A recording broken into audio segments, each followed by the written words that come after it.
এই এলাকার চেয়ারম্যান হইলাম আমি। এবার গ্রামের সবচেয়ে বড় গরুটা আমিই কোরবানি দেবো। দেখবো আমার চেয়ে বড় গরু দিয়ে কে কোরবানি দেয় এবার। চেয়ারম্যান সাহেব, ওই দক্ষিণ পাড়ার আবার একটা লোক খাজনার টাকা দেয় নাই। কি বলতেছস, এখনো খাজনা দেয়নি ওরা? শুধু তা না, ওই রিন্টু মিন্টু আবার সুদের টাকাগুলো তারা দেয় নাই। আজকে ওকে একটা ফয়সালা করতে হবো। আজকে ওরা শেষ, আজকে ওদের যেমনি হোক সুদের টাকা লইতে হইব। চেয়ারম্যান সাহেব, ওই যে কামরুলে ও এখনো খাজনার টাকা দেয় নাই। এই কামরুল, এদিকে আয়। এই তোর চেয়ারম্যান সাহেব ডাকতেছে, তুই শোনস না? জি চেয়ারম্যান সাহেব। কিরে, তুই এখন পর্যন্ত খাজনা দিস না যে? চেয়ারম্যান সাহেব, বৃষ্টি বাদলের কারণে এবার আমার ফসলটা নষ্ট হয়ে গেছে, তাই আমার পক্ষে এবার খাজনা দেওয়া খুব কষ্টকর হয়ে গেছে। আমি ওইসব কিছু বুঝি না। আগামী 2 দিনের মধ্যে আমার খাজনা টাকা দিতে হইব, নয়তো তোর গরু ছাগল সব উঠে নিয়ে যাবো। কতটা যেন মনে থাকে। আই হ্যাঁ রে, চেয়ারম্যানের জাল তো বেঁচে থাকতে পারবো না।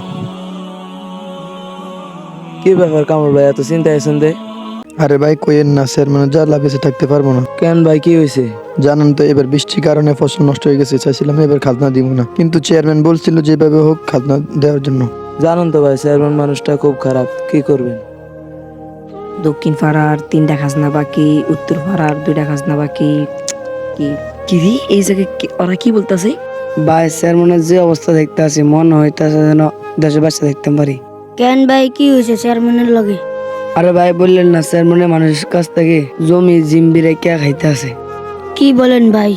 আরে ভাই কামরুল ভাই যে অবস্থা, তারে বলতেছে তার খাজনার টাকা না দিলে তার গরু গোদান সব নিয়ে যাবে। আসলে এই চেয়ারম্যান স্যারের অত্যাচার বাড়ি গেছে।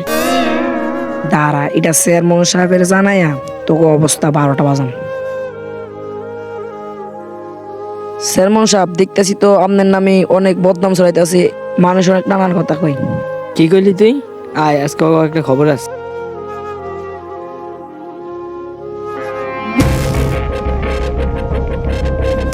চেয়ারম্যান সাহেব নামেন।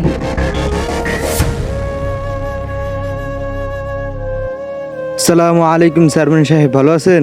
ওয়ালাইকুম আসসালাম। ইমাম সাহেব, আপনি ভালো আছেন? এই তো আলহামদুলিল্লাহ, আল্লাহ পাক অনেক ভালো রাখছেন। তো চেয়ারম্যান সাহেব, এবার কোরবানি দিবেন না? আরে হুজুর, আপনি কি বলেন এটা? আমি হলাম এলাকার চেয়ারম্যান, এবারে অনেক বড় একটা গরু কোরবানি দেবো। আপনি যে কোরবানি দিয়েছেন সেটা কি হালাল টাকা নাকি হারাম টাকা দিয়ে দিয়েছেন? কি বলেন হুজুর, আমি হারাম টাকা দিয়ে কোরবানি দিই মানে? আমি এলাকার একজন চেয়ারম্যান।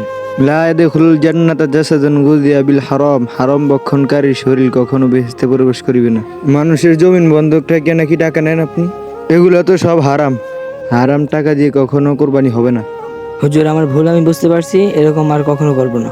আমি আমার হালাল টাকা দিয়ে কোরবানি দেওয়ার চেষ্টা করব, হোক সেটা ছোট গরু।